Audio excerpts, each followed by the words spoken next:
Hej og velkommen til Jan TAF. En ny spændende båd fra Yamaha.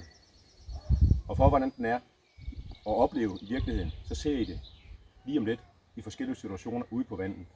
Følg med. TAF-modellerne, de fås alle sammen, som I ser den, med gummi og aluskrog, uden indretning. Så kan man sætte med den som håndstyret. Og den her, den er indrettet med en styrepult, sat i midten. Den kan også sætte i siden. Men prøv lige at se hernede bagved.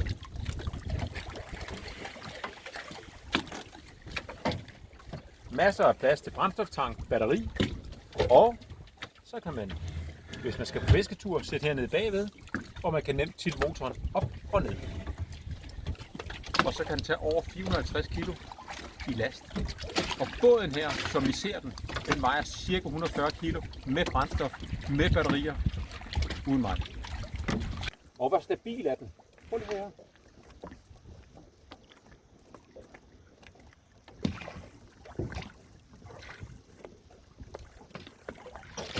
En anden super fed detalje, som der er rigtig mange gummibåde ikke har, det er der, hvor man sidder. Så har man altid åren. Men båden her har selvfølgelig årer med os. De er bare skjult hernede og klar til at bruge, hvis man får brug for den.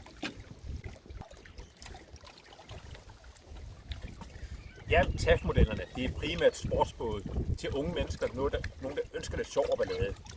Det kan godt sammenlignes med en go-kart.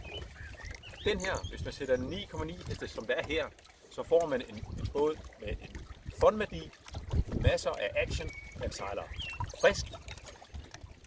Den her motor, den har en farvekombination, der matcher til båden med det sorte.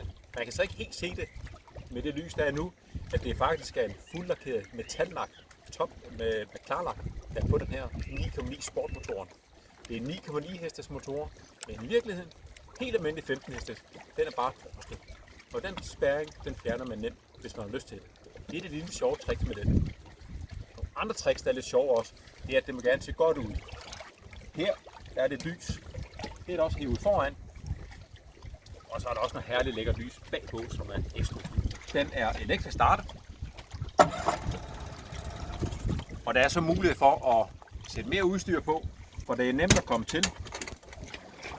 Og sætte udstyr hernede, batteri eller hvad man har lyst til.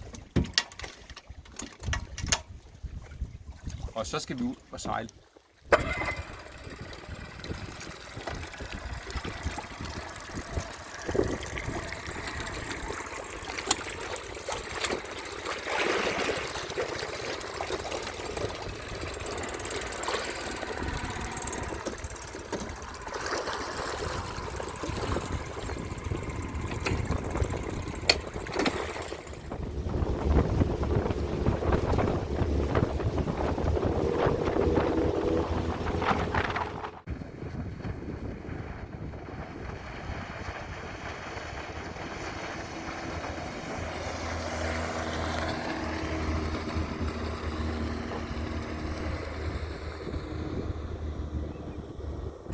Mine 80 kg, de fylder lidt.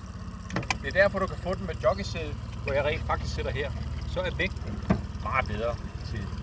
Når jeg er ombord, er det yngre mennesker, der sidder her, så er den fin. Bare de har den her på, for som jeg kan se, når du lægger ind i et sving, så drejer den. Og der er det rart at have dødmandssnoren på, så der ikke sker noget, hvis de bliver forskrækket.